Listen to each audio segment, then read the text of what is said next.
There we go.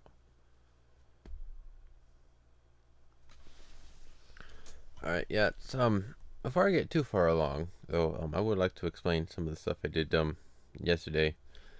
Um, it was yesterday, right? Yeah, it was yesterday. Um, I had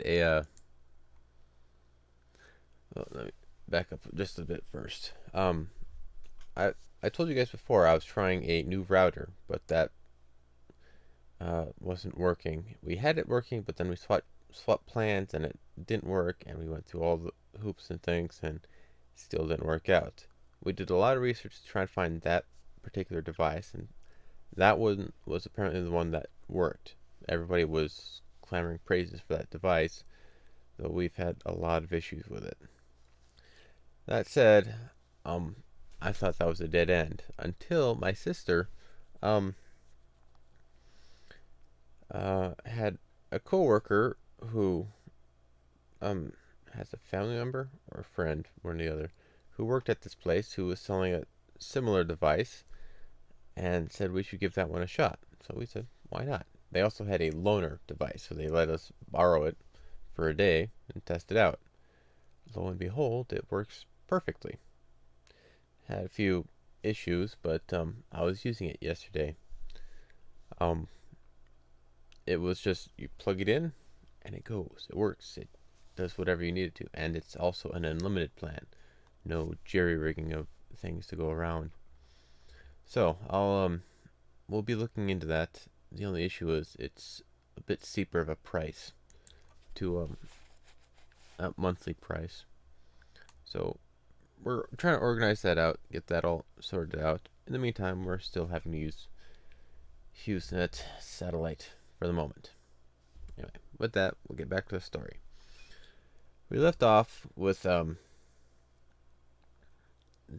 duel of Cannon and Shannon being concluded with Shannon's victory.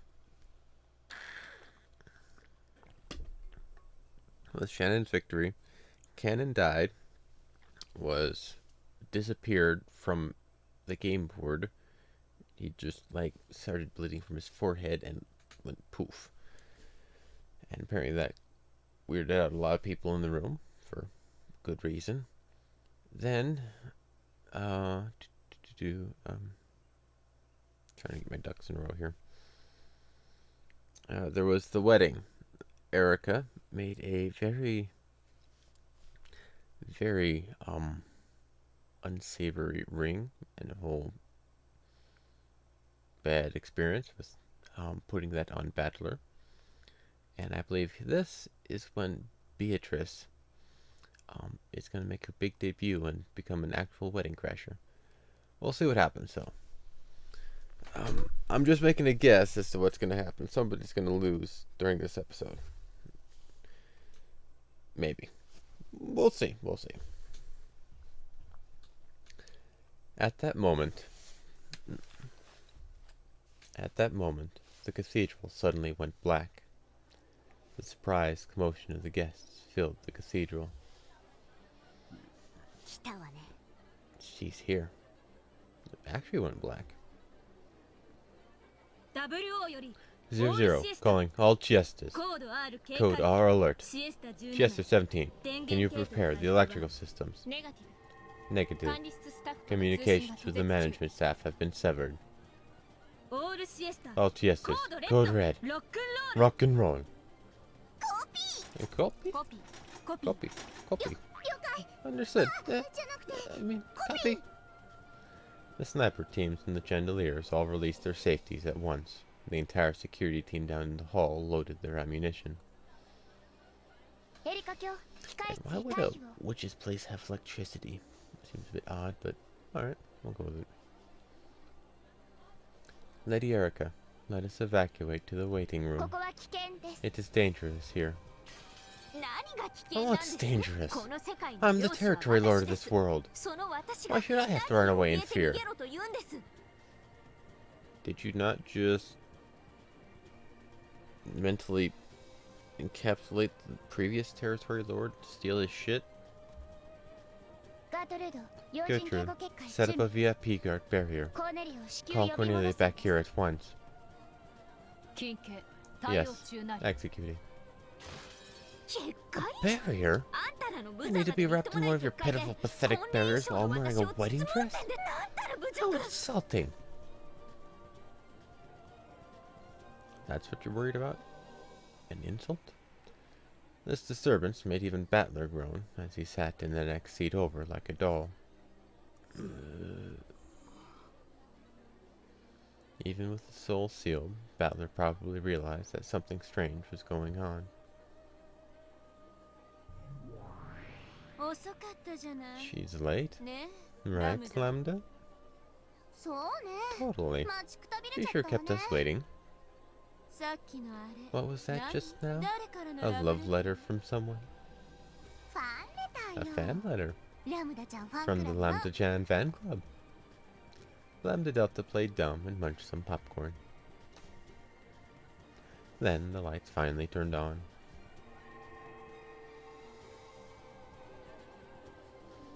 It was clear that during that blackout, Beatrice had snuck in somewhere nearby, possibly even inside the cathedral itself. The whispering demon's attendants all realized it as well. Whose scheme was this, and what were they doing? Though it may have been imprudent, they were looking forward to this, and an excited chatter filled the cathedral. Alright, hello. Genshiki? I believe. Genshiki?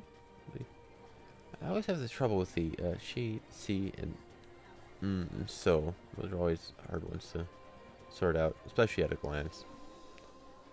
But welcome. Looks like she came. Gap! They let you come back too? Come on, putting me in a jail is pointless. True. But Riche, Battler's closed room, the cousin room, and even the final possibility, the next room over, have all been sealed. How are you planning to save Battler? Let us suppose that my lady has found some trick X. If so, then she would inevitably have to march in here to thrust that in Lady Erica's face. But against all these Jester troops? I can't believe this many of them were hiding here. It's impossible. She'll be sewn to death. Rabbit Ears dashed all about the hall. Incredible that she could remain hidden and unnoticed with so many people around. If she can just get close enough to challenge Erica, she should be able to get herself an even fight. I see. That move. However, does my lady have that item with her? She always complains and dislikes it when I prepare them for her. My. She's a troublesome one to the end. Amid the crowd, Ronave took something out and showed it. When Virgilia saw, she understood what that in his hand meant. True, with that, it should be possible to stop the attacks from the Jester troops. Well, if it doesn't work on Erica, we're through. The problem is getting her right in front of Erica. If only for a second. And the Jesters will probably prevent that with all they have. Leah, do you think you can gain her that time? Virgilia gave a small nod. However, the problem was the two Jester troops standing at her back. Since the time that she tried to jump out in front of the procession, she had been marked constantly. It was possible, with Virgilia's vast magical power, to momentarily take out all the Jester troops in the cathedral. That would only gain a short bit of time, but it would be enough to confront Erica. The Jester troops knew this, so they kept a close eye on Virgilia with tense faces. At that moment, the great cathedral door was blasted to bits. The fragments became bright gold butterflies, which danced across the room in a beautiful blizzard of gold leaf. That golden storm slowly faded away. Then, at the entrance to that red carpeted path to the grave, a calm, majestic figure was. Guards, shoot to kill. Negative. Conducting identity comparison. Dillonor ordered the guards to shoot the intruder right away, but Chester 00 didn't respond. Was it because she had been warned about shooting the guests, and was afraid of the consequences of possibly shooting a drunk guest, pulling some sort of prank? No. 00 was just coolly and calmly carrying out her duties. Oh? What a surprise. I thought you weren't going to make it.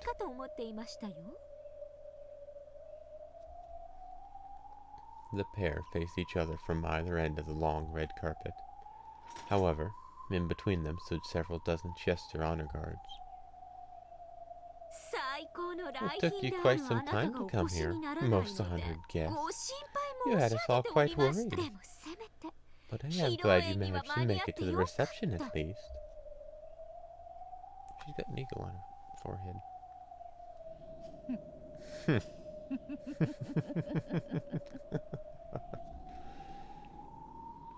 Beato laughed. That chuckle made Battler's eyes quiver slightly. You...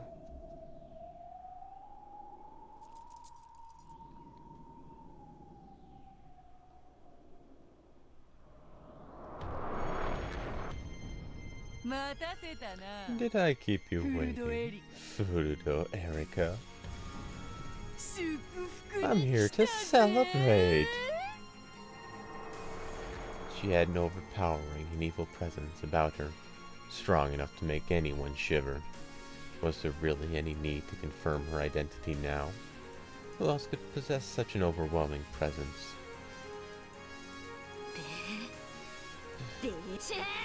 Beatrice!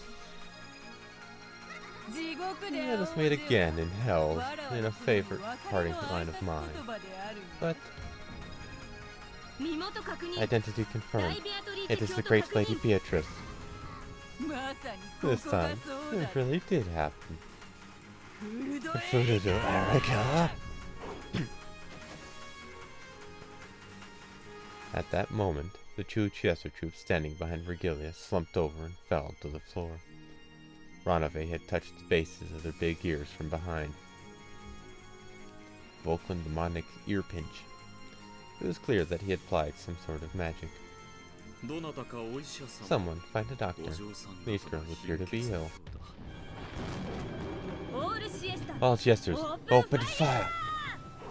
Fire? Beato, now! Just an instant before the Chester troops could fire, Virgilia raised her arms to the heavens. Her magical power, which was more than enough to remind all present what her name had meant at the height of her strength, became a spirit wave that exploded throughout the cathedral. Its shockwave made the stained glass windows shatter, and colorful glass shards poured down everywhere. Spirit particle warfare defenses. Hurry on, reboot. However, all of the Chester honor guards who didn't have spirit particle defenses toppled over like dolls. The ceiling snipers were defended and able to avoid a crash, but it would take several minutes before the system could be rebooted. That span of time should be enough to reach Erika. However, it wouldn't be possible to defeat Erika in just a few minutes. There was no way they'd be able to carry Battler away in that time. What else could they use this precious time for? Beato dashed down the red carpet path. She ran down the path to the grave, which was lined by Chester troops lying there like corpses. She had called this place hell. In that case, running from hell to the grave was actually going backwards. Beato's figure dashed through the corpse-ridden path, truly symbolized her resurrection. My lady, take this. Got it. As she dashed, she snatched something white from Ranave's outstretched hand. There was no longer anyone blocking her path to Erika. However, at that instant, a golden thread came from in front of her and rapidly soothed the red carpeted towards her like a sewing machine.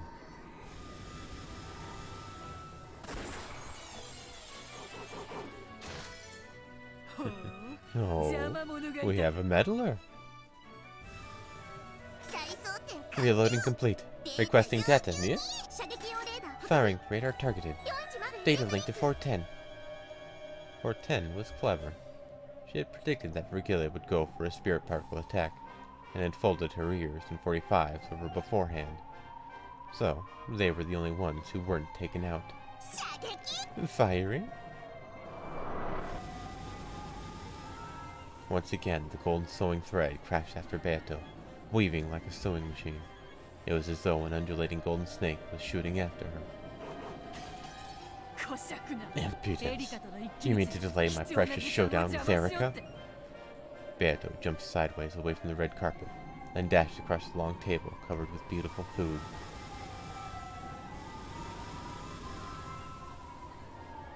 The gold snake chased her, sewing through the pure white tablecloth like a sewing machine and scattering dishes left and right. The goat attendants ran about wildly, trying to escape. The cathedral was wrapped in pandemonium. Can't believe some of those rabbits evaded the spirit particle attack. This is bad. If they take up that position, there's nothing we can do. The pair of snipers attacked from the chandelier high above were much farther away than Erica was, too far for Beato to reach. Furthermore, their position landed the entire cathedral inside their range of fire.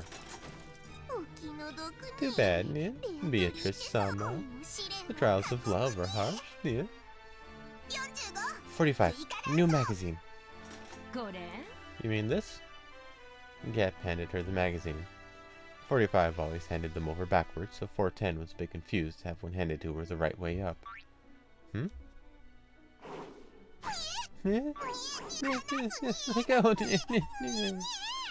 No matter how distant a position they might take, it was no problem for the elusive Gap. Gap twisted their long ears up and tickled them with her thumbs. The Chiester's greatest weapon was also their greatest weakness. The two doubled over with laughter. I've got these two. How many seconds do we have left? The other Chiesters will be reactivating. On the other chandeliers, even more powerful Chiesters were slowly starting to move again. It would be impossible to buy any more time. Yeah. Thanks. I'm in your debt.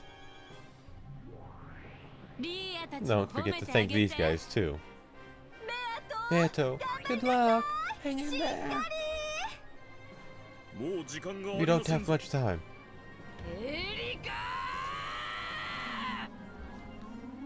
Beato cut through the crowd of scampering goats like Moses.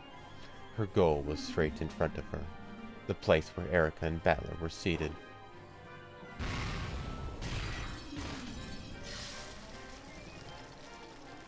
Then, a red barrier took form, blocking her path. It was the VIP guarding barrier that Gertrude had set up. She stepped forward and laid out a last line of defense to block Beato's path. Let it be known that you will get no closer. You think a wall like that can stop me? How long until the Chiesters reactivate? Within 30 seconds. As the oldest of the seven sisters of Purgatory, Lucifer stood in waiting behind the bridge, the bride and groom. She wanted to save Beato. If she could just distract Gertrude for a moment, the wall would disappear. However, the seven sisters were furniture. They served the territory lord, so they couldn't move to help Beato. Delano glanced over at Lucifer. There was a coercive tint to her eyes. You are not allowed to move except by the orders of your master.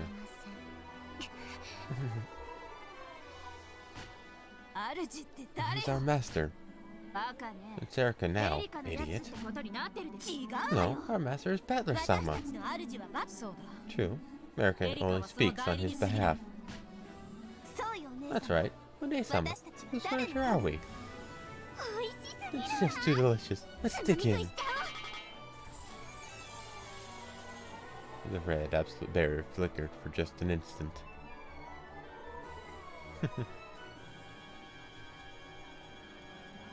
Alright, no, it's fine.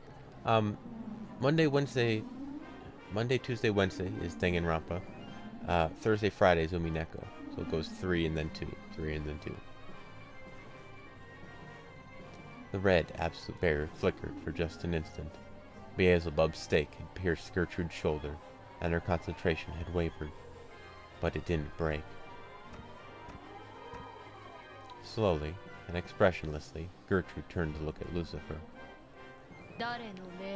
By whose orders?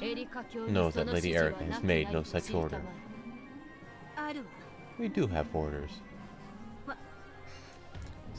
The orders of our master.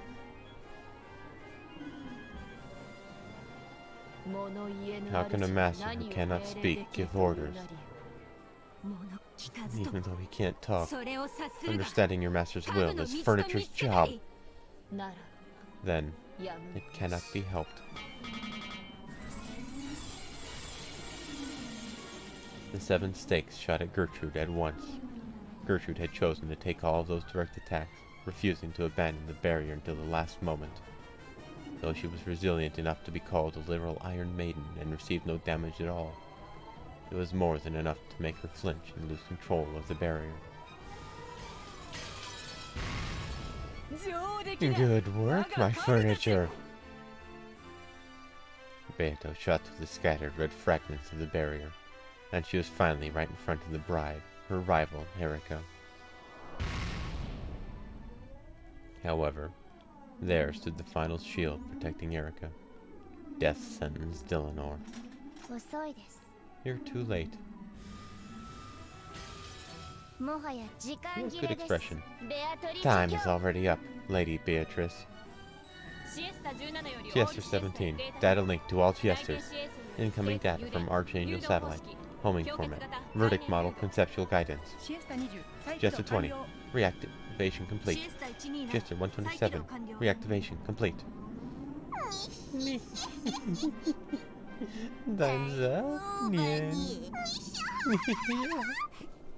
That's a hard one to do. No, not there. No. Riche, good luck.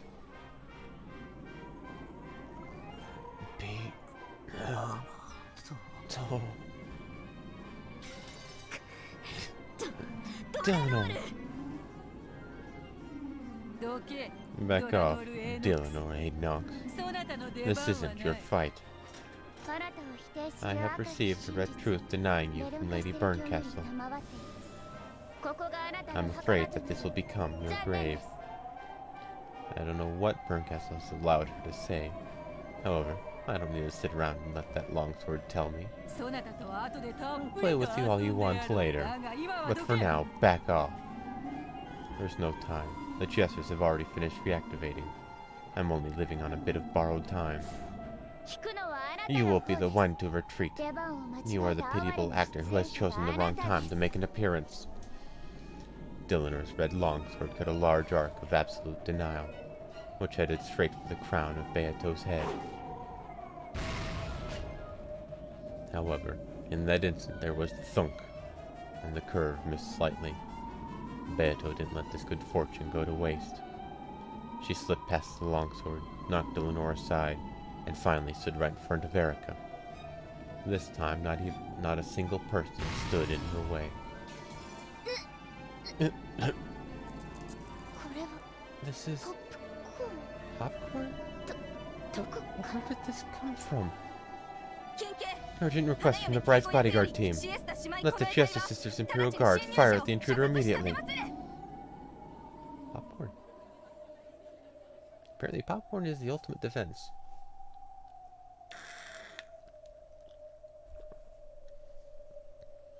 The commotion quieted. However, no one shot. Why? They could have shot if they wanted to. They leave their friends behind. All of the Chester troops had completely targeted her and removed their safeties. Of course, all of them had finished reactivating. However, they hesitated to pull the trigger. Why aren't they shooting? Let the ceremony guards immediately. Wait.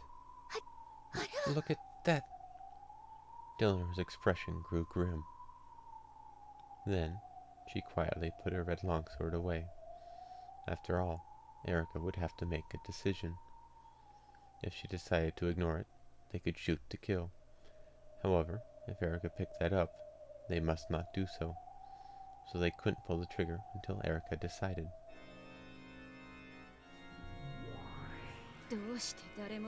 Why won't anyone shoot? Look closely. See what Beato just threw at Erica? Lambda Delta pointed, still chomping down on popcorn. It was hard to see from the balcony. Beato had thrown something like a white handkerchief at Erica. It had fallen to Erica's feet. What was that white thing? She really knows what she's doing, that girl.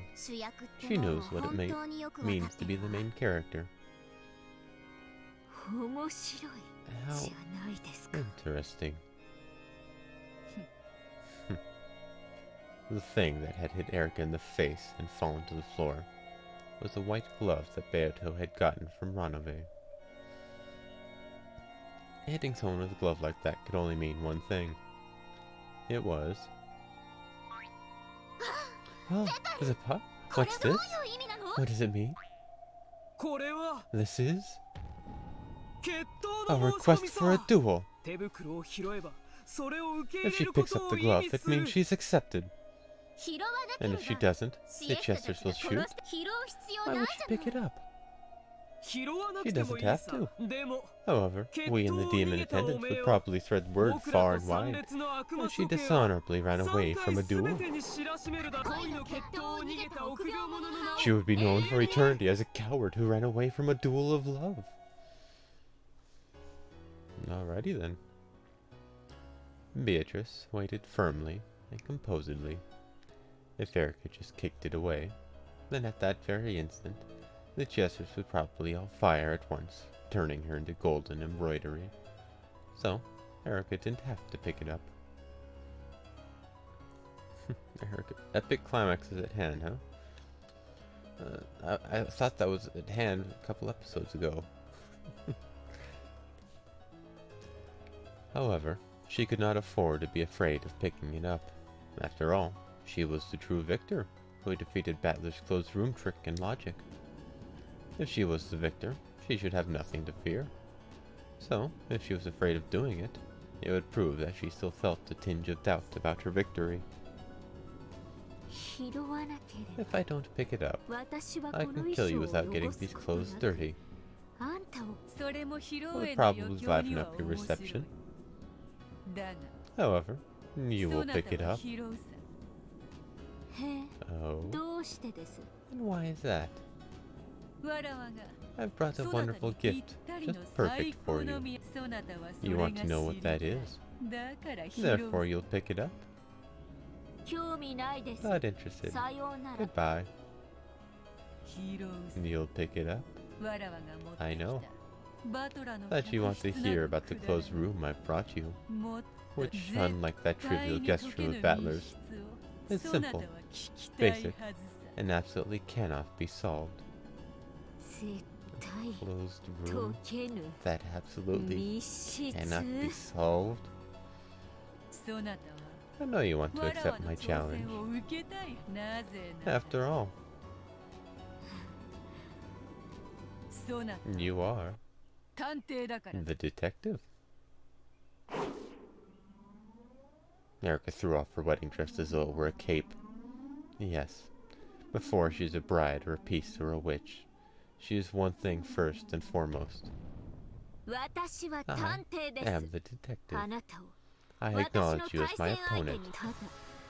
However, are you qualified to participate in this game? Have you managed to fix the logic error? She just did. And if you pick that glove up, I will prove that I fixed it in my fight against you.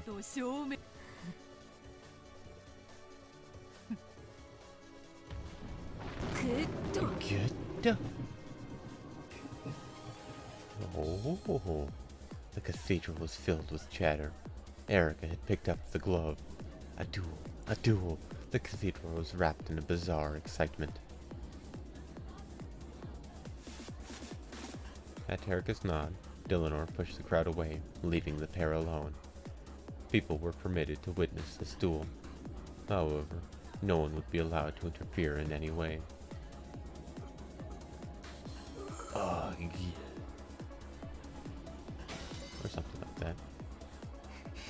It's okay, Battler-san. I've already found a way to save you.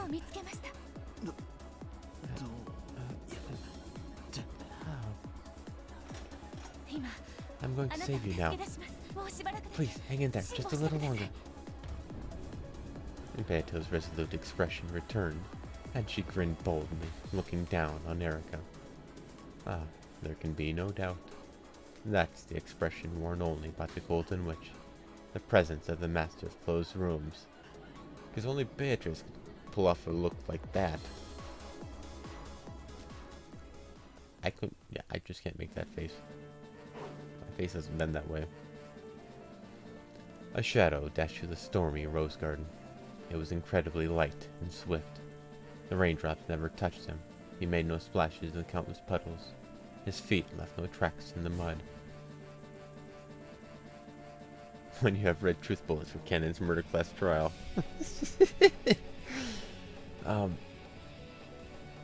Yes, Cannon's murder class trial. No, it's Shannon's trial. Shannon killed Cannon, so therefore it couldn't possibly have been something. You made it confusing now. I'll just keep reading. That rushing figure was Cannon. Then he ran up the stairs to the entrance of the mansion. He did not slow down in the slightest to open the door. He ran straight at it as though trying to break through, and leapt into it. Though the door was shut, even that couldn't stop Cannon. He slipped through the door, fell into the entranceway, and slowly stood up. His body wasn't even wet. And, as he recalled those nostalgic days spent serving the Ushimiya family, which would never come again, he ran once more. You make that look, huh? Alright. He was heading for Battler's guest room. He ran past the servant room, through the entrance hall, and past the door to the parlor. Then the doors to the kitchen and the dining hall came into sight. All of it brings back fond memories. There was the honor and rigidity of serving Kinzo directly. However, that man wasn't rigid all the time. When the family was out of sight, and he didn't have to preserve that air of majesty, his face can turn unbelievably childish, and he would sometimes ask me to take part in strange pranks. The master let me shoot lots of guns, didn't he? That was pretty fun. Kraus-sama was actually surprisingly kind. He must have gotten the impression that the master bullied me a lot. Whenever I was the only one around, he would talk to me in a very familiar way, almost as though he was a classmate of mine. I sort of regret that I held back and never did anything but nod in return. Madame was a really strict person, ever since some rumor went round saying that she was strict on female servants but soft towards male servants. I get the feeling she viewed me as an enemy. However, she was also a woman to be pitied. When I've seen her alone, I've noticed her shoulders sag with the pain many times. There were a lot of servants, weren't there? Some lasted a short while, others stayed a long time. Kenji-sama was the one person I might have called my father. I am both grateful and resentful towards him over many things. They all mix together, cancel out to end up with a neutral emotion. In that case, Kumasawa-san could probably be called my mother. She's helped me out many times. I've always wanted to repay her someday, and now I've lost that chance for all time. Shannon is my Nei-san. Without her, I wouldn't have been able to be me. Thanks for teaching me that the ocean is blue. Goda? I hate that guy. This is blunt honesty. Still, when I complimented his stew, he would sometimes turn red and say there was enough for seconds. I didn't dislike that part of him. I wonder why such a strong memory popped up at the instant I ran past the dining hall. And then, my memories of Jessica.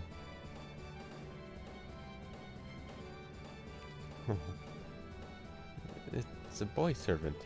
How old are you? I think those were the first words she spoke to me. Come to think about it, she was probably interested in me ever since then. I really did have enough time to build up a love that wouldn't lose to George-sama and Shannon's. But since I could only see the gray sea, I wasted almost all of that time. What does she like about me? What do I like about her? I get the feeling we never really made that clear. No, she told me. We should have stayed together longer to eventually find that out. It would have been fine to find reasons for our love later. It took me far too long to realize that. Now, I think I can accept it. I know why Shannon won the duel. God must have been watching. You had so much more courage than I did, and God didn't abandon you. I reached the hallway with the guest rooms. There was someone lying on the ground. It was Battler. He was lying just outside the guest room, a chain tied to his neck. He had probably struggled to do something with the chain lock from the outside until he lost consciousness. His fingernails on both hands had been torn off, and they were stained with blood. I could tell at a glance just how hard he had tried until the final moment when his heart had died. The collar binding him wouldn't disappear unless the chain lock was set. Battler-sama, it's alright. I'm gonna save you now.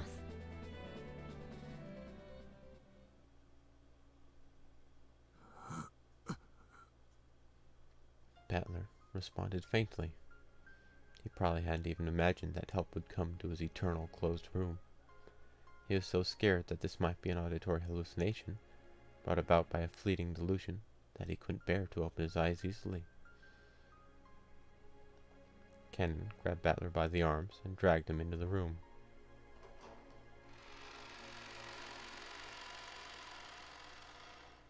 The inside of the room was terrible.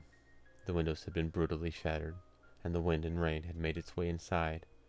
All kinds of tools and furniture lay broken there. However, Battler hadn't smashed them out of rage. The curtain had been removed, torn, and twisted up into a bundle. He had probably used trial and error to see if that could be used as a rope for some trick. He had tried using everything in the room, exploring all possible options of escape. The traces could be seen throughout the room, and even in the bathroom. The empty bathtub was stained with just a bit of blood, and the nippers lay there on the bottom. To protect this tale, he had nearly been prepared to accept Berncastle's brutal method of escape, cutting himself into pieces and washing himself down the drain. He was even willing to tear apart his own body to protect the game that Beto had entrusted him with. He had probably questioned himself over and over in this bathtub, wondering if there was any other way out. By the clock of the game world, not even a single day had passed. However, just how many years had it been in the closed room of the logic era?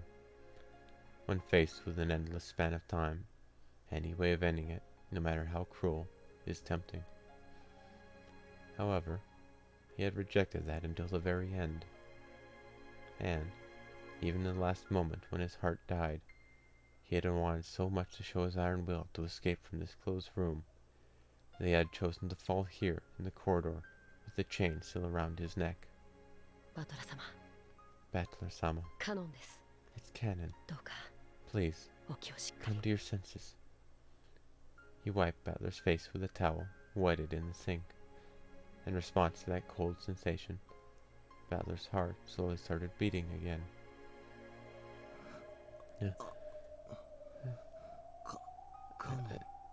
It's you, Canon-kun. Yes, it's me, Canon. You did well to endure until today.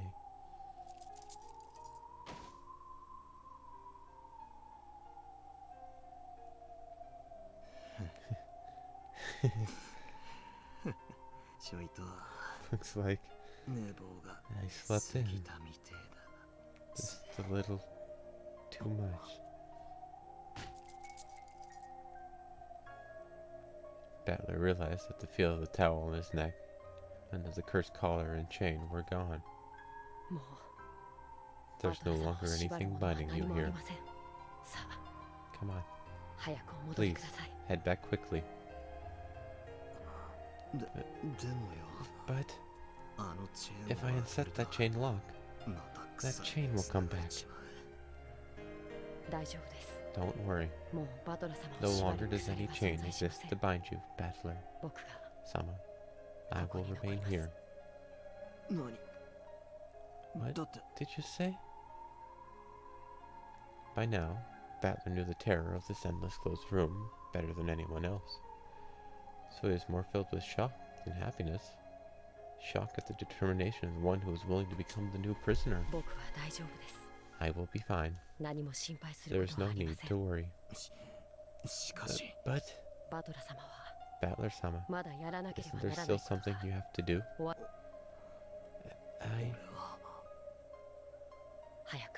Go back, quickly. There is someone fighting in your place. And there is someone awaiting your return. Will you not go back? His stern words and gaze shot straight through Battler. Are you sure? Yes, that will be fine. This way, I can repay my debt from back then. Debt? Do you owe me something? You aren't the one I owe, Battler-sama. It's okay, so go. I don't like being in debt to others. Go quickly. You must not keep her waiting now. So, hurry. Battler couldn't argue back anymore. He silently bowed his head, unset the chain, and opened the door. Cannon had remained in the room, so no chain appeared about Battler's neck. He could leave this closed room just by running out. The happy sounding voices that he had heard at the far end of the corridor had been replaced with an excited chatter. There must have been some sort of strange disturbance going on. As Cannon went out into the corridor to see me off, the merciless collar and chain had already captured their new prisoner. He would remain inside this endless closed room in Battler's place. Cannon-kun, I feel the same.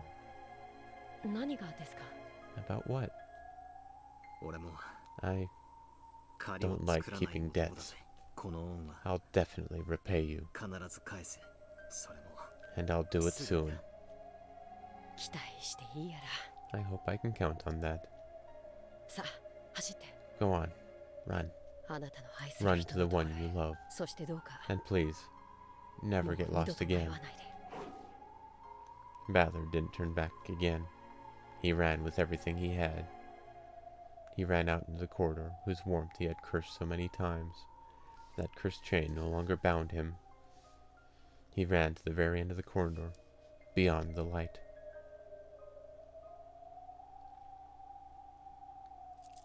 Cannon, still connected to the chain, watched him go, then quietly returned to the guest room. Now he only had to worry about his own job. Stay in this room, and fix the error in logic. Now, set the chain lock. As soon as he said it, the chain disappeared from his neck. Then, if he hid in the one place Erica hadn't checked, the broken logic would be fixed. The closet door opened slowly. It was well oiled and opened without a sound. It was cramped inside and dark. This tiny space is the last place I'll see. As long as I remain hidden in here, the logic will be preserved. That's an easy job. Easier than caring for the roses. Cannon went in it and closed the double doors from the inside.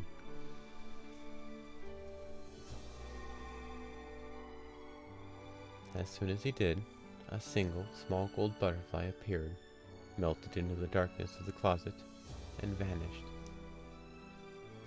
It was a sign that the logic had been fixed.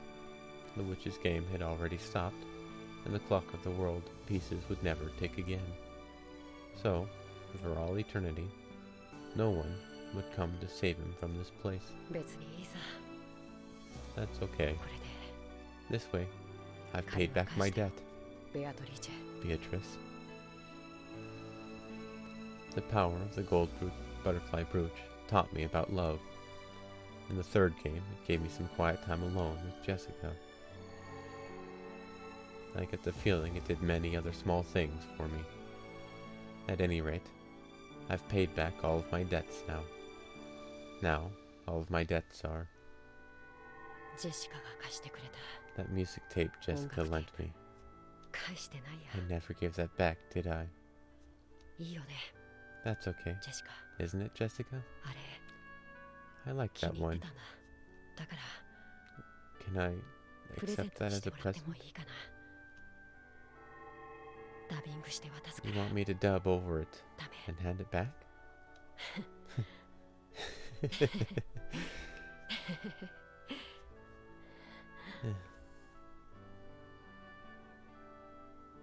Slowly, Cannon's body began to melt into a cloud of gold butterflies.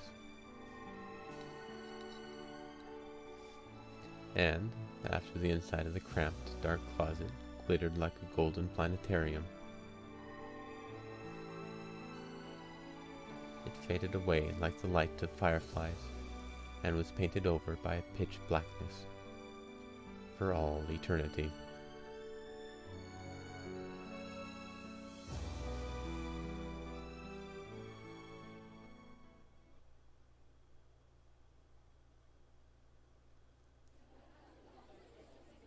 Well then.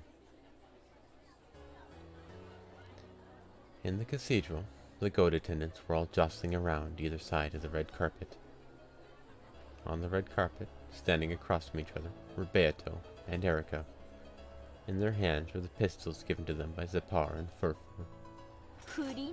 Flintlocks, are they? How old-fashioned.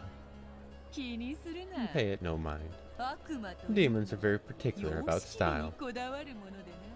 Its form was similar to an actual old-fashioned gun, but this was, of course, a demon's gun.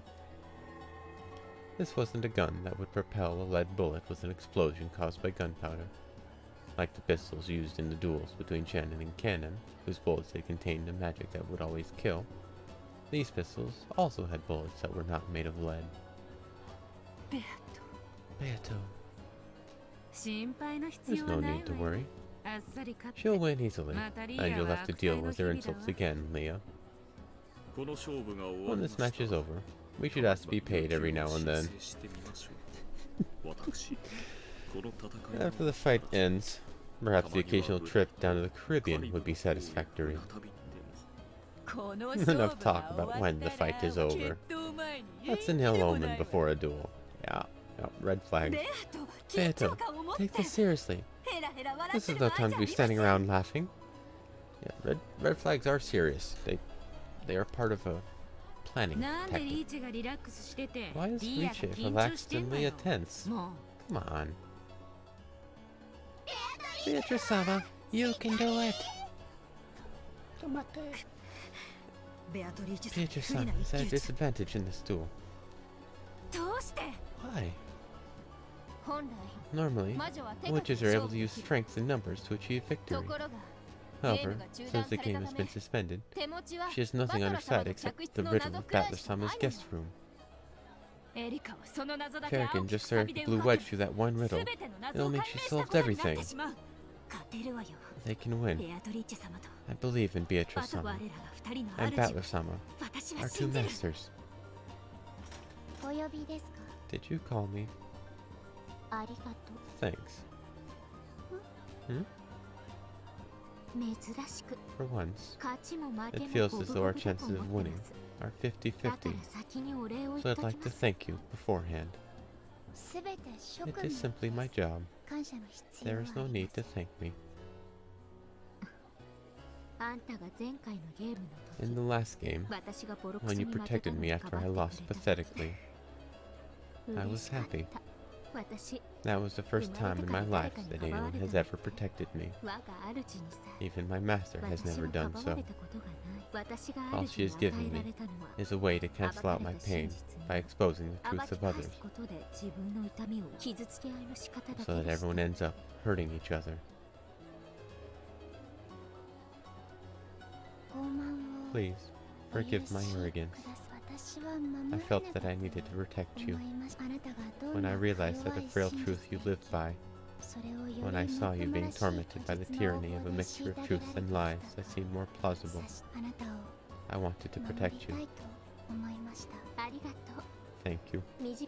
It wasn't for long, but you were a wonderful partner,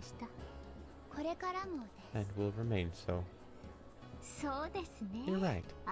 Once we've defeated her, let's make tons of mysteries on this island together.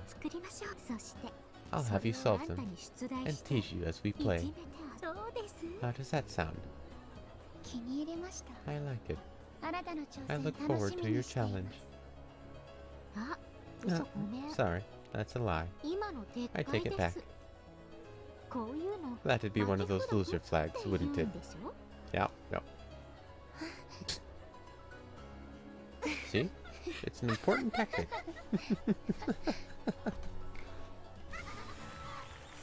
Now, are you ready, duelists? When the two demons clapped their hands, the duelists instantly returned to their bold, tense smiles. The bullets within these magic guns are not lead. They are bolts of red and blue truth for the battle between mystery and fantasy. As long as you possess truth, your bullets are endless. However, being hit by a single one means instant death. Are you both prepared? Certainly. Of course. Lady Lambda-Delta, O great and powerful witch of certainty and member of the glorious Senate, please come forward. Will you swear to oversee this duel? Of course. I swear it. The crowd split, and Lambda walked forward with Burncastle by her side. She looked between the faces of the two duelists. Then, she took out an envelope with the seal of the one-winged eagle, and lifted it high. Beatrice has sent me her revisions to the tale inside a sealed envelope. After inspecting it, I find its contents to be valid. I proclaim that the logic error has been avoided. The chain lock is still set, and without any contradictions with any red truth made up to this point. Chatter, chatter, chatter. The many goat attendants knew the details of Battler's closed room.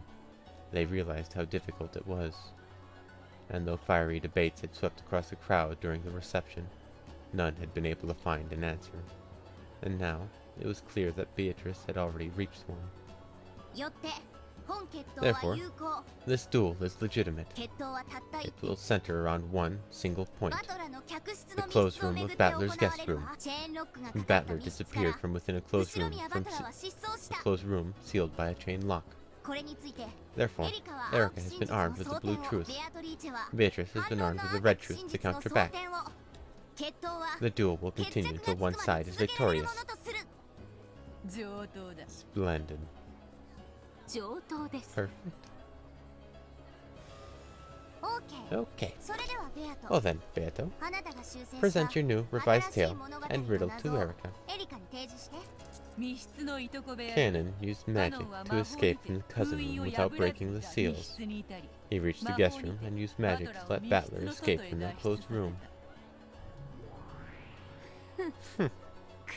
What a foolish tale. Very well. Erica, is there anything you wish to confirm? Repeat it. The one who rescued Battler was, without a doubt, Canon. Very well. The one who rescued Battler was, without a doubt, Canon. Repeat it. Battler and Canon are different people. I'll say it. Battler and Canon are different people.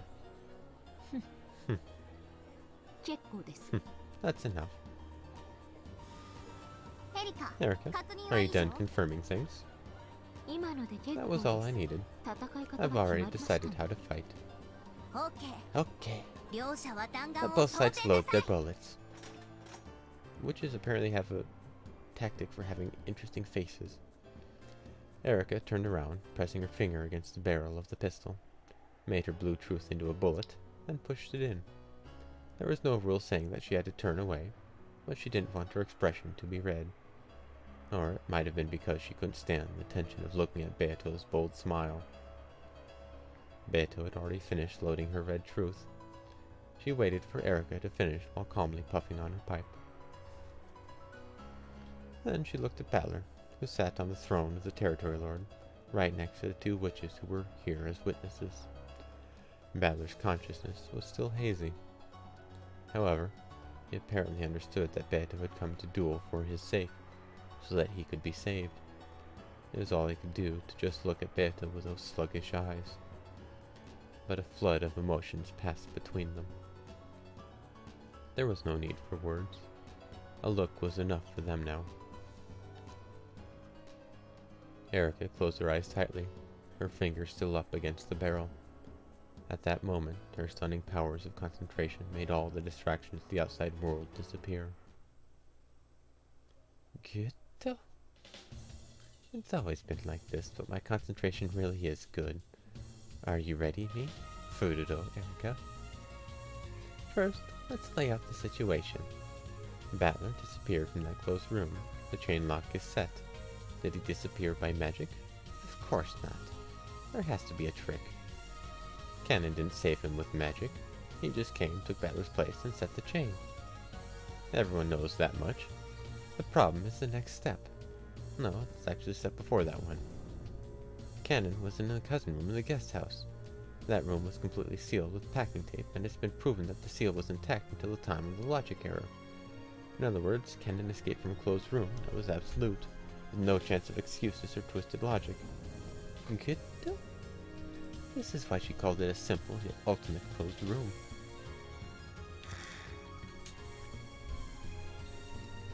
How did he escape from the perfect closed room known as the cousin room? If I got stuck thinking only about that question, I'd be no better than your average kid detective. That room is the perfect closed room, so there is no way to escape. In other words, trying to think of ways to escape from there is a waste of time. The real question is how Cannon was somewhere outside the cousin room when it was sealed. The cousin room is a completely sealed can. If he was in there when it was sealed, then it's already game over. In other words, at the time the cousin room was sealed, he wasn't inside it anymore. Let's look at the time I checked everyone's location and sealed the rooms. That's the most suspicious part. At that time, we have the 5 people in the next room over, whom I confirmed with my own eyes. Hideyoshi, George, Kumasawa, Shannon, and Nanjo. I mentioned the names of those 5 people during the location check. I confirmed they were in the next room over. Then, I checked to see whether everyone else was in the cousin room, and had that confirmed for me as well. I said everyone else, so whether he was Kennen or Yoshia or even Purupuru Pikuman, they all should have been sealed in the cousin room. It seems perfect at a glance. However, though that phrase, everyone else, seems perfect, it's fishy. Strictly speaking, everyone else refers to all humans whose names I did not mention directly. In other words, there are exceptions. For example, it's been confirmed that Hideyoshi and George were in the next room over, so humans with the name Hideyoshi or George don't need to be inside the cousin room. It seems that Cannon told Jessica that his real name was Yoshia, but that was no red truth. In other words, what if Cannon's real name was the same as one of those in the next room over? They seem to be about the same age, so let's use George. So, what if there were 2 Georges in that room? That doesn't violate the red truth saying that Hideyoshi, George, Kumasawa, Shannon, and Nanjo are in the next room over. Let's say that Cannon's real name was Tanaka George. Both Tsushimiya George and Tanaka George could exist in that room at the same time. In other words, there were 6 humans with 5 names. It looked to my eyes as though there were only 5 people in the next room over, but the 6th person, Kennen, was hiding somewhere. I don't have the detective's authority, so it wouldn't be that difficult for him to fool my eyes and hide. I see. The double name trick. Stupid. So stupid. Alright, I've made my logic. Kennen, who was hiding in the next room over, not the cousin room, left by the window after the seals were placed. Bang. Ow! The gun had fired and the tip of my finger was stained with blood. The Blue Truth gunpowder had exploded. Damn it. I've already had Dylan seal that one. Blue Truth arguing about the window of the next room over is forbidden, so I can't use it. Oh, an accidental discharge. Careful now, guns can be dangerous. Shut up. That's just a little mistake. The window of the next room over. You sealed it with some absurd trick, right? And Gap told me. Is that so? And so what? Dylanor, remove that foolish seal. That seal has become your shackles. Beato has figured out everything I've been thinking, and she's acting so confident, telling me to go ahead and use that argument. Lady Erika, please remove it. That fool. I'll make her regret this. She took away and said truth. You're messing with rules now, man. It seems you are ready, duelists. Please, face each other with your pistols. Then fire with the sparks of truth. After facing away and readying herself one last time, Erika spun around. Beato had been facing her since the beginning. She wore a confident, challenging smile, as if she'd been kept waiting. Then, without any signal, the two slowly raised their guns, pointing the red and blue glints that hid within their barrels at each other. Come, we could do with a little fun. Begin. First is how Kennen escaped from the cousin room. I'll use that as my bullet. Oh, so you'll start from there?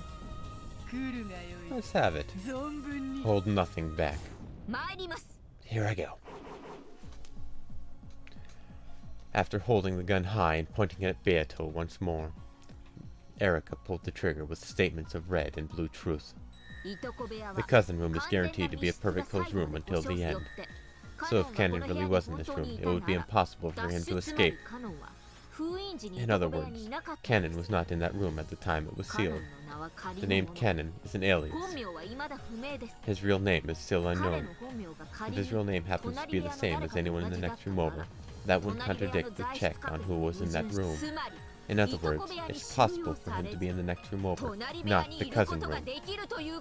The goat attendants chattered and clapped with their hands, thinking, yes, such a move would work. Ah, I love watching this. I love being surrounded by this chatter. After all, I am the detective. It is true that the next room over was sealed, but at the time of the logic error, only the doors were checked to see whether the seals were preserved. Therefore, there's a chance that the window seals were broken. Kennen was in the next room over and escaped that window. That is all. Any other theory would be impossible. If this doesn't work, then there's no truth left. As soon as she said, that is all, both of them fired at the same time. After the blast rang out, it was Erika's gun that fell to the floor. Beato's red bullet had knocked Erika's gun from her hands. Was it arrogance or confidence? If she had just aimed that bullet at Erika's heart, the whole thing would have been over. Beato had missed on purpose. Don't you just love that smile? There was a bold smile on her face. It was as though she was offering to play with Erika a little longer. No, that's exactly what made her Beato. Beatrice, the witch who mocks others with unsolvable closed room tricks. At the time the next room over was sealed, Hideyoshi, George, Kumasawa, Shannon, and Nanjo were in it, and the number of people in the next room over was 5. No one existed there except for those to whom those 5 names refer. All people can only go by their own names. Cold smile. It was a thoroughly merciless red truth. It was simple and severe. Now that the number of people had been limited to 5, any leeway for Kennen hiding there had been completely denied. Also, it was now clear that only people holding those 5 names existed within the room. Erica couldn't even make a new theory by suggesting that one person held 2 names so that the 5 names referred to only 4 people, which would let an unnamed Kennen sneak in. Furthermore, the part about how people could only use their own names was a fatal blow that cut down countless theories. I smile. Don't you just love it? Come to think that you've only met the half-sleeping me from the previous game, haven't you? What do you think, Erica? How do you like the game of Golden Witch? That's insane. Are you saying that Ken slipped out of the room by magic? More importantly, why did you just knock my gun away? The human side must crush all of the witch's riddles, whereas the witch side need only crush the human's theories once. Don't you find that unfair? So, I decided to have it be even. Even? I've decided that I'll make my victory condition the destruction of all of your theories. I've won the riddle of Kennen's escape, but there's one more. Let's return to the first battleground where you gave Battler so much trouble. When Beato snapped her fingers, that guest room of Battler's was reconstructed. She meant to fight once more in the room that had threatened Battler with a logic error, determined to settle things once and for all. Erica, pick up your gun. We'll have this room be your coffin. I say the same to you. I'll make you regret ever giving me this chance. Witness, allow Erica to use X. Exu? You mean a basis that doesn't need to be explained? What are you gonna let her do? Let's give Erica permission to use blue truths for canon in this guest room trick, without making her explain how he escaped from his closed room. A theory explaining how Canon saved Battler would also need to explain how Canon escaped from his own closed room, or would have no basis. Erica had already lost that basis. Beato was giving her a handicap by saying that she didn't need to explain that part. Of course. You've already used the red truth to guarantee that Canon saved Battler. It's only natural that I be given this privilege. Erica faced away again and concentrated even harder. As though twisting the knob on a radio, she turned all noise and idle thoughts down to 0. Everybody shut up. I'm trying to think. Let's go, Erica. Detective Furuto, Erica. As long as Canon reaches this place, rescuing Battler isn't hard. The trick is as follows. Canon used some kind of escape trick X to reach the front of the guest room. While I was busy in the bathroom, Battler left the closet. Battler undid the chain lock. Battler went outside. Canon entered in his place. Canon set the chain lock. Canon went into the closet. The end. This satisfies the 2 red truths about the chain lock being set in Battler's absence. And in exchange for this escape trick, Canon remains inside the guest room. There's no room for argument on how tightly this room can act as a closed room. That chain is cursed. In this demonic closed room, one person must remain as a sacrifice for it to be acceptable. However, is such a simple theory really enough? The rescuer switched places with him. Then the rescuer hid in the closet. No other sort of theory is possible. And yet, Beato thinks she can win. In that case, does some other trick exist? It's impossible. I swear on the history of the mystery genre that there's absolutely, definitely, categorically no other way. But if I give in here, I couldn't call myself a detective. Consider it. Imagine. Don't stop thinking. That's how you drive through wedges into witches. What I can expect to see is, yes, a wordplay trick. It can only be some kind of wordplay that just barely slips through the net of words spoken in red. In that case, I'll crush all possibilities. I'll have them repeat line after line. This final duel has already begun, even though we haven't pulled our triggers yet.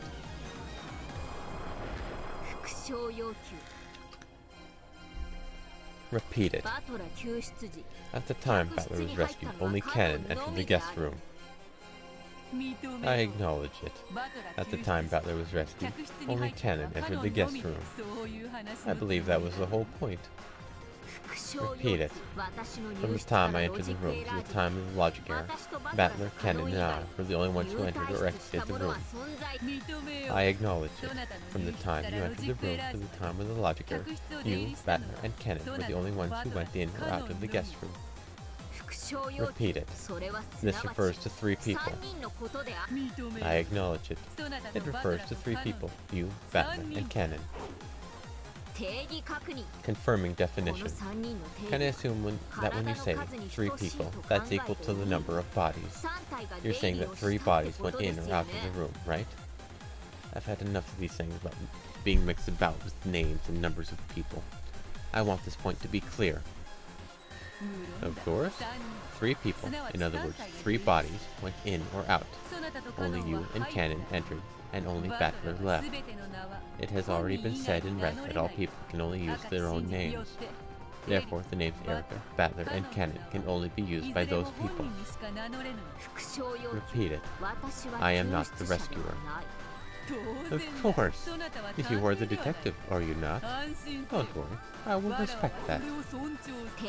Confirming definition. How do you define rescuer? This is also important. I want to quickly remove the possibility that I rescued him accidentally.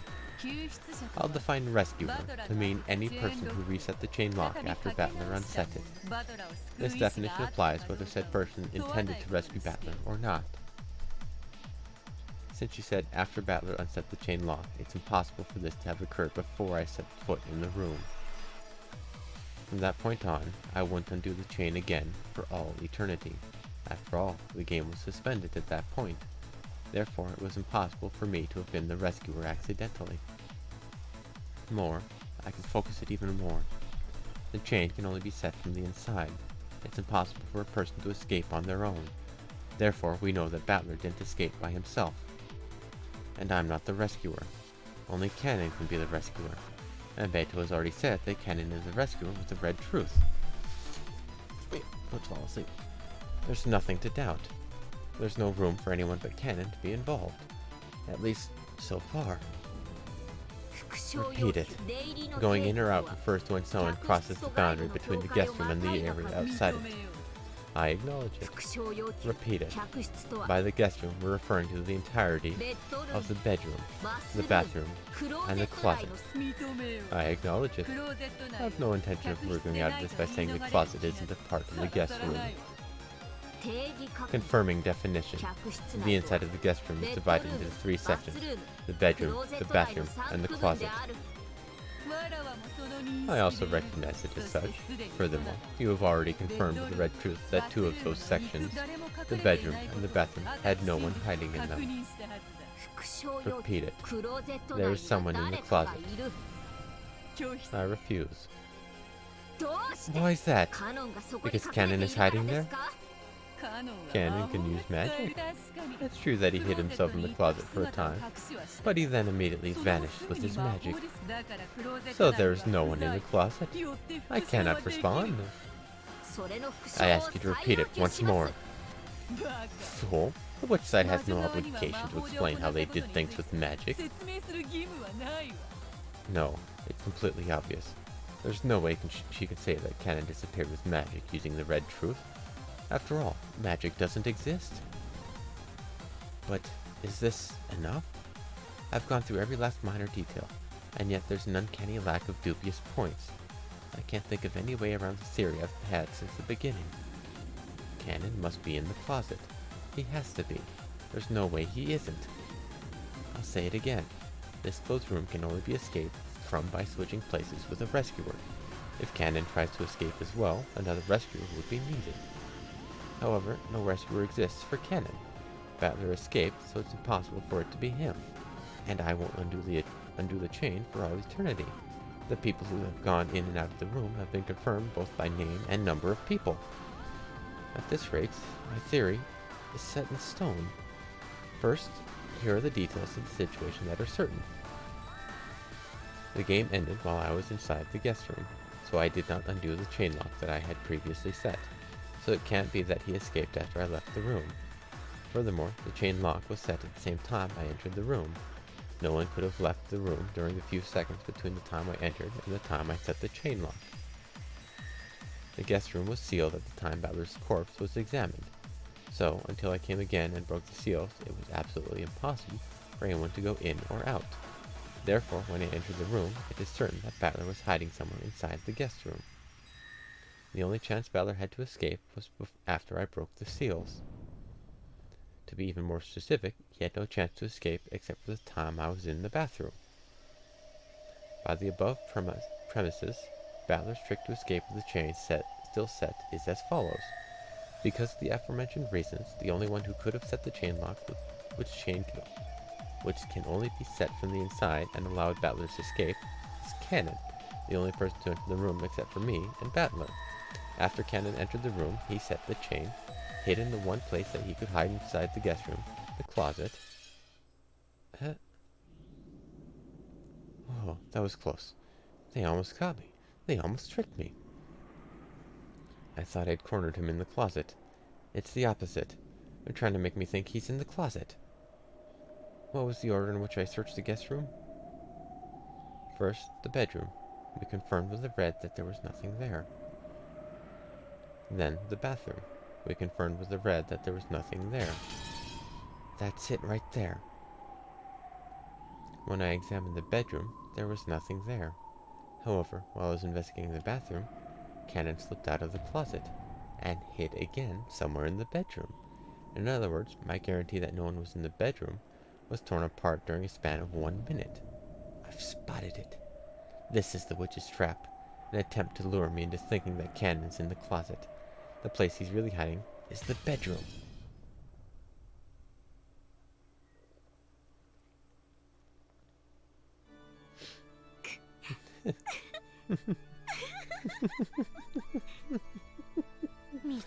I found it. I finally found your trick.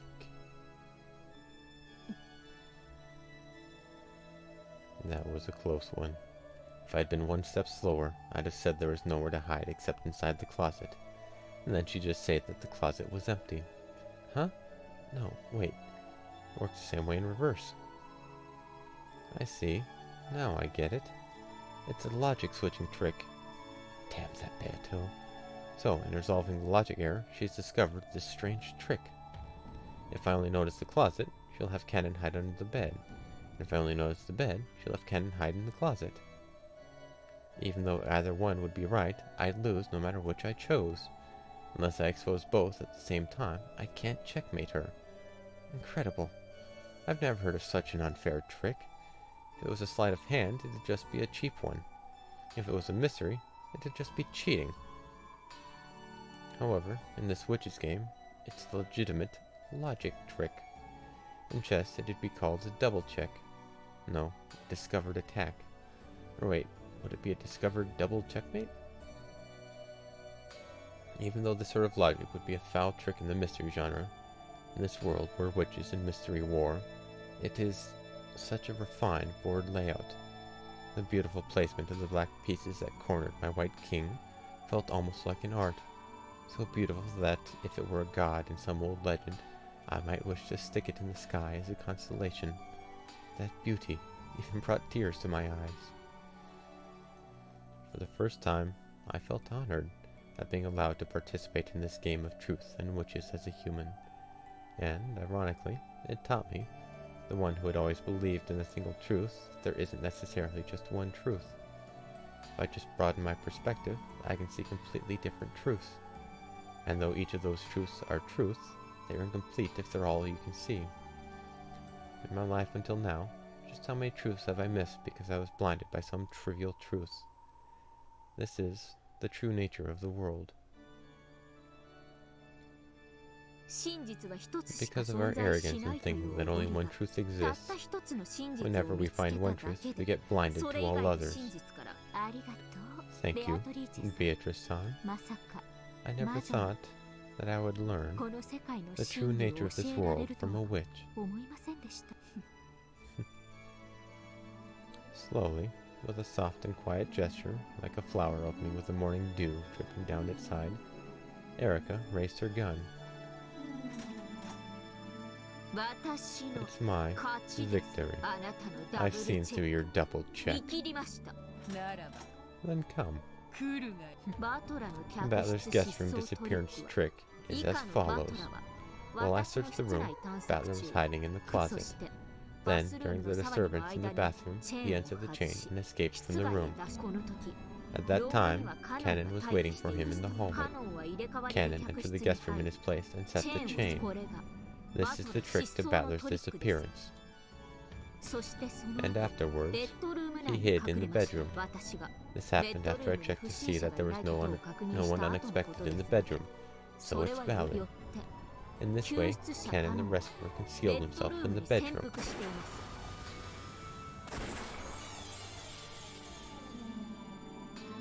Erica's blue bullet flew in a strange arc, became a wedge of the blue truth, and pierced straight down to the bed and the floor beneath. Beato didn't pull her trigger. However, she did quietly argue back with the red truth. Cannon does not exist in the bedroom. Oh, the goat attendants gasped. Erica had apparently been defeated, denied by the red truth. For the goats who couldn't see more than a single truth, it probably looks as though I've lost.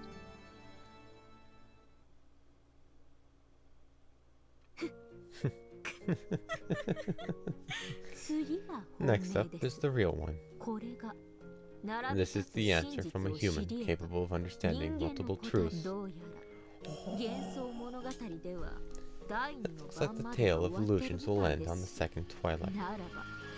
So why don't I carry out the remaining remaining twilights, and open the door to the Golden Land? If you are to disappear, then it should be surrounded by your golden roses. The fires of blue truth flashed at Erica's feet, and she loaded a blue truth bullet once more. That overflowing blue power was now making her entire gun burn with a blue flame. She wasn't aiming for Beato. She was aiming behind Beato, at the closet. Now that the bedroom has been denied, you've nowhere left to run. Die, Cannon!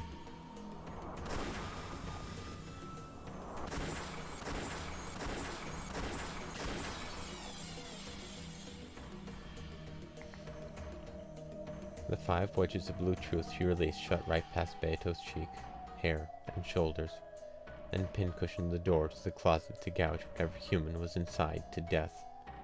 The 5 wedges slammed into the door in a vertical line. In other words, on the 4th twilight, gouge the head and kill. On the 5th twilight, gouge the chest and kill.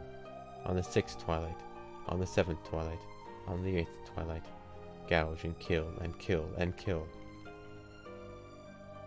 After being gouged by so many thick and sharp wedges, the human inside wouldn't stand a chance. Here's the truth I've exposed. That is all. When she proclaimed that she had finished, the 5 blue wedges piercing the closet disappeared. However, the many large, splintered holes left behind showed that it had indeed been pierced.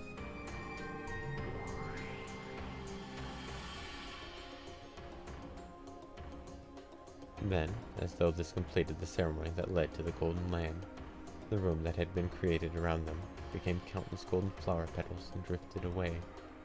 By now, the duelists in the crowd of attendants were surrounded by the golden rose garden of the Golden Land. However, the closet behind Beato remained. It stood there, all by itself, like a coffin. Then, as though teased open by a dreary wind, the hold-covered closet door slowly opened. Inside was a human figure. That figure was covered up to the head by what appeared to be a grayish robe. Of course, that also had large holes showing that it had been stabbed into. Eventually, it became clear that this was not a robe, but a raincoat. If he had rushed here from the guest house, then there would be nothing strange about him wearing this into the guest room. Then, with a rustle, the raincoat lost its human shape, crumpled, became a cloud of gold butterflies, and disappeared.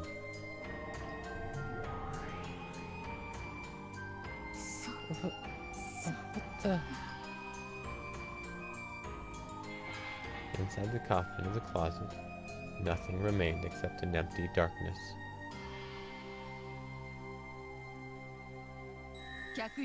Canon does not exist in the guest room. Of course, this includes all parts of the closet, the bedroom, and the bathroom. Canon let Battler escape and hid in the closet. Then he used magic to disappear. This is the witch's truth. That is all. This fight is over. Say no. And the winner is Beatrice.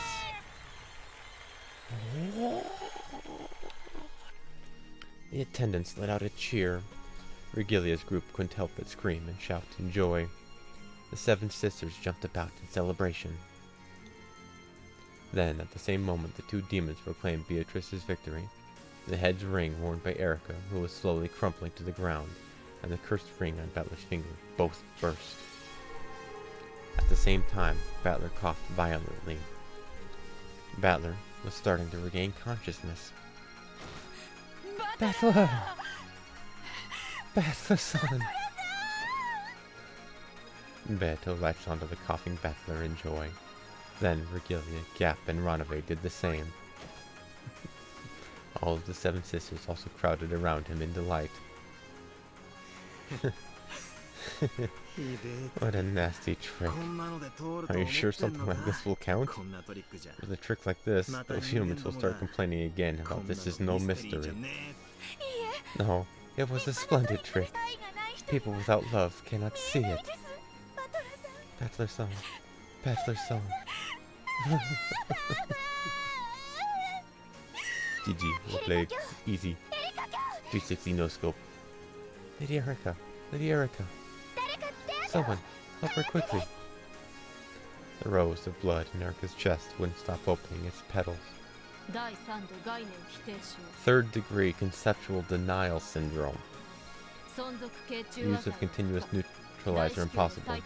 Neutralization only possible by an emergency approval for resurrection. The piece's master must provide approval for resurrection. Lady Burncastle, give me your approval for her resurrection. Lady Burncastle? Where did she go? That's why you don't give a detective a gun.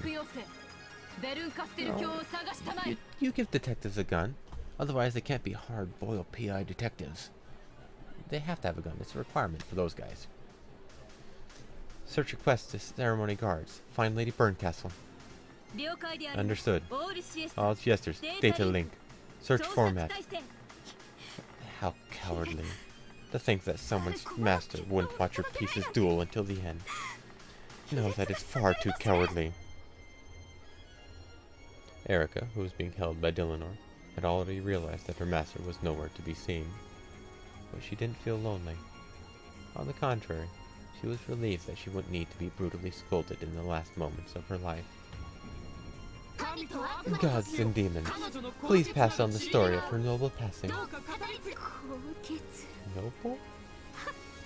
The bad guy is supposed to die pathetically and make the main character look awesome.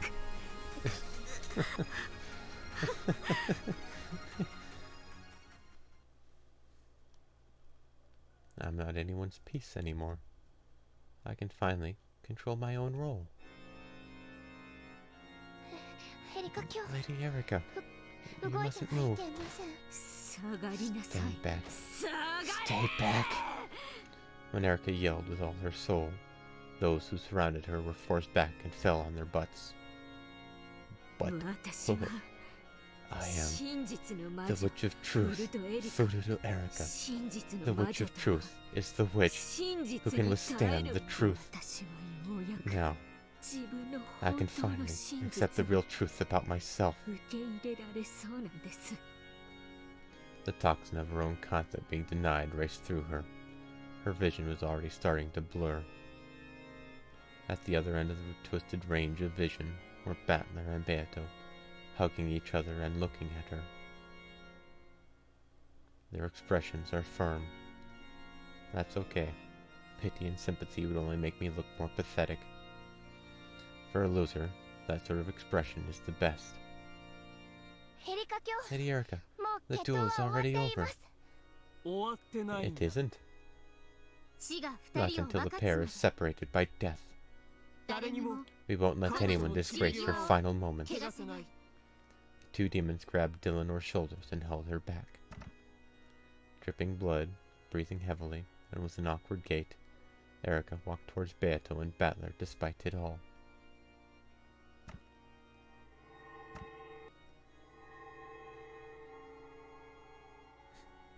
As the blood dripped from her, it became golden flower petals, which drifted away. So as she walked, she looked both divine and beautiful. The duel wouldn't end until one of them died, so even though it had been settled, it hadn't ended. Beato and Battler told the people bunched around them to step back, and they both walked forward to face the noble loser. Erika. Congratulations on your resurrection. Looks like you have bad luck with women. You'll never get a decent one to like you. True. And I'd never fall in love with a decent woman. Beato. No. I ask this of both of you. You wish for one final clash? Erika. Very well. We are not so boorish as to refuse your noble request. Thank you. As her consciousness began to waver, Erika raised her gun again. She pointed it at the two of them. Beato also raised her gun to point at Erika. Then, Battler placed his hands on hers. If it's already resolved, what more could there be to argue about? Erika-sama. Why is there nothing I can do at a time like this? Watch until the end. That's your job as her friend, isn't it? Both sides silently loaded their bullets of truth without saying a word. The color packed into each barrel was red. So though neither side spoke, did they both know what trump card the other would use? Now, at the end, I'd like to finally introduce myself. What's she saying this late into the game? No one could imagine the red truth Erika had loaded. Beato, are you sure? Yes, I don't mind. I understand. Let's at least pull the final trigger together. I know. Battler placed his hands on top of the finger that Beato had around the trigger. Battler-san, I'm glad I met you. We will be together for all eternity. You just had to flirt right in front of me. That's pissing me off. You know, I really can't stand teary farewell scenes. Yes, the bad guy really does need to wear this face at the very end. That's a nice look. Married life with you would probably have been fun enough to make me vomit. Of course. I'd spin you around every day, locked up in a world of pleasure that'd make you forget Beato-san in a second. It's 1,000 years too early for you to capture Battler's heart, little girl. You've never looked cuter than you do now. I guess both of us really do need to finish it this way. Come. This is Detective Furuto Erika's final parting line and self-introduction. Erika spun in a magnificent and graceful rondo, scattering blood and golden flower petals around her as she raised her gun. Hi, pleased to meet you. I'm Furuto Erika, the detective. I may be an uninvited guest, but please welcome me. I'm the visitor, the 18th human on Rokenjima. Sorry, but even if you do join us, that makes 17 humans.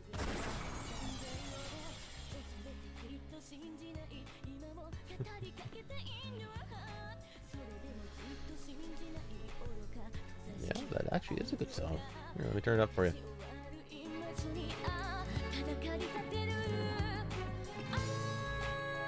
Might get really loud at the end or something. But that is the end of Umineko episode 6. It only took 15 episodes to finish that. That took a while.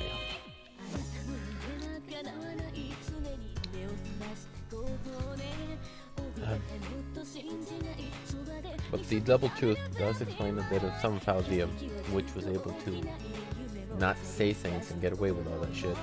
They're playing with all possible things. Sorry, internet wigged out there for a sec. But wait.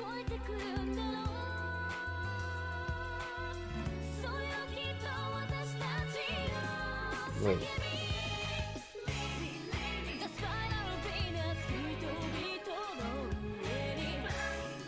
Yeah. I just realized that.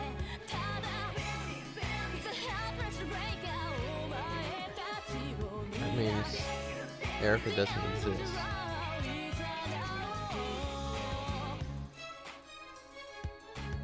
Wait.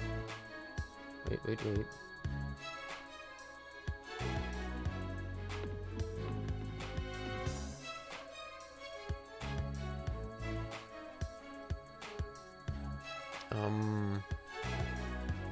Yeah, wait. Yeah, I know there's a tea party. But we'll have to save that one for later. Umineko no Nakukoto Nichiru, Nocturne of Truth and Illusions.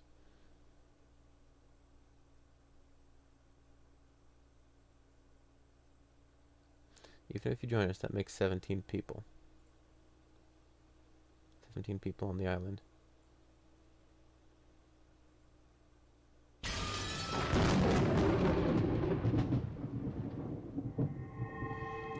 How does that work with everyone else is in the cousin room?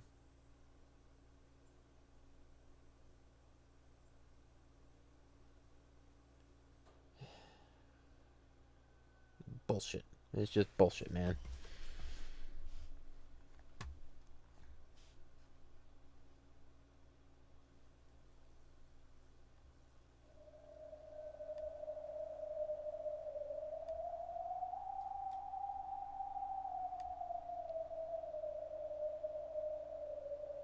It's Beatrice. This was Battler's game board, so it's Beatrice. Beatrice is Schrodinger's piece. That's what it is. I think that's what it is anyway. Anywho, that'll be it for today. We finished episode 6, and that was actually an interesting conclusion. My theory for how they were going to fight Erika was actually Nox's rule. She declares herself as the detective because she wanted to be. Therefore, that would violate Nox's rule of the detective can't be the culprit, where she went and killed everybody. That would confirm her as a culprit, right? Which would violate a logic error. But Yeah, so next week, we'll start with the tea party and maybe end up with episode 7. Uh, yeah. Anyway, see you guys later. That's gonna be a odd one to figure out. I still have to figure out the other episodes, how they actually happened. But I'll wait until that happens. See you guys later. Have a good one. Have a good weekend, actually. See y'all later.